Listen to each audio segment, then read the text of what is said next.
ಏನಾದ್ರು ಹೇಳಿದಾರ ಡಾಕ್ಟ್ರು ಸರಿ ಮಾಡಕ್ಕಾಗಲ್ವಂತೆ? ಅದೇ ಹೇಳಿದ್ರು 15 days ಅಷ್ಟೇ ಟೈಮ್ ಇರೋದು. ಅಷ್ಟೇನಾದ್ರು ಸರಿ ಹೋಗಿಲ್ಲ ಅಂದ್ರೆ ಆಗಲ್ಲ, ಇಲ್ಲಾಂದ್ರೆ ಸರಿ ಹೋದ್ರು ಸರಿ ಹೋಗ್ಬೋದು ಅಂತ ಹೇಳಿದಾರೆ. ಫೋನ್ ಎಲ್ಲ ಬಿಸಿ ಬರ್ತಾ ಇದ್ದಿತ್ತು.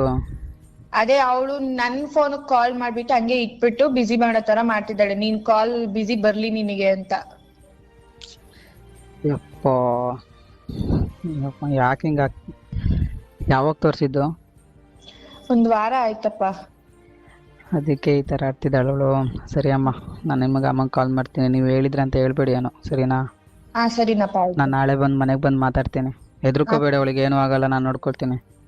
ಸರಿಯಪ್ಪ ಆಯ್ತು. ನಾಳೆ ಬಂದು ಮಾತಾಡ್ತೀನಿ ನಾನು. ಸರಿ ಅಮ್ಮ, ಹುಷಾರು. ಸರಿ. ಹಲೋ ಹಲೋ, ಹೇಳು. ಏನ್ ಹೇಳ್ತಾರೆ? ಏನ್ ಹೇಳೋದು? ಅಮ್ಮ ಕಾಲ್ ಮಾಡಿದೆ. ಯಾರಿಗ್ ಫೋನ್ ಮಾಡಿದ್ದೆ? ಅಮ್ಮಂಗ್ ಏನಂತ ಹೇಳ್ದೆ? ಏನ್ ಹೇಳಿಲ್ಲ. ನಿಜ ನೋಡು, ಸ್ವಲ್ಪ ಏನಾದ್ರು ಆಗ್ಬೇಕು, ಅಪ್ಪ ಅಮ್ಮಂಗೆ ಏನಾದ್ರು ಬೇಜಾರಾಗ್ಬೇಕು ನಿನ್ ಮಾತಿಂದ, ನೀನೇನಾದ್ರು ಮಾತಾಡಿ ನಿಜವಾಗ್ಲೂ ಸರಿ ಇರಲ್ಲ ನೋಡು. ಹಂಗೇನಿಲ್ಲ ಕಣೋ, ಆತರ ಏನಾಗಿಲ್ಲ ಬಿಡು. ಯಾರನ್ನ ಲವ್ ಮಾಡ್ತಿದ್ದೆ ಹೇಳು, ನಿಜ ಹೇಳು ನೀನು. ನಾನು ಹೇಳದ್ನಲ್ಲ, ನಾನು ಲವ್ ಮಾಡ್ತಿದ್ದೀನಿ ಅಂತ. ನಿನ್ಗೆ ಅದನ್ನೆಲ್ಲ ನಾನು ಹೇಳಲ್ಲ, ಹೇಳೋ ಅವಶ್ಯಕತೆನೇ ನನಗಿಲ್ಲ. ನನ್ ಹೆಸ್ರುನು ಹೇಳಲ್ಲ, ನಿನಗ್ ಯಾಕೆ ಹೇಳ್ಬೇಕು? ನನಗ್ ನೀನ್ ಬೇಡ ಅಂತ ಹೇಳ್ದೆ ತಾನೆ. ನಾನು ಎಲ್ಲಾದ್ರೂ ಮೀಟ್ ಮಾಡ್ತೀನಿ, ನಿನಗೆ ಯಾಕೆ? ಹೆಂಗ್ ಪರಿಚಯ ಆದ? ಅವ್ನು ಹೆಂಗಾದ್ರೂ ಪರಿಚಯ ಆಗಿದೆ, ನಿನಗ್ ಯಾಕಪ್ಪ ಅವೆಲ್ಲ ಡೀಟೇಲ್ಸ್? ನಿನಗ್ ಯಾಕೆ? ನಾನು ನಿನ್ನ ಬೇಡ ಅಂತ ದೂರ ಹಾಕಿದ್ಮೇಲೆ ನಿನಗ್ ಯಾಕೆ ಅವೆಲ್ಲ? ನೀನ್ ಯಾರು ಅಂತ ಹೇಳಿ ನಾನು?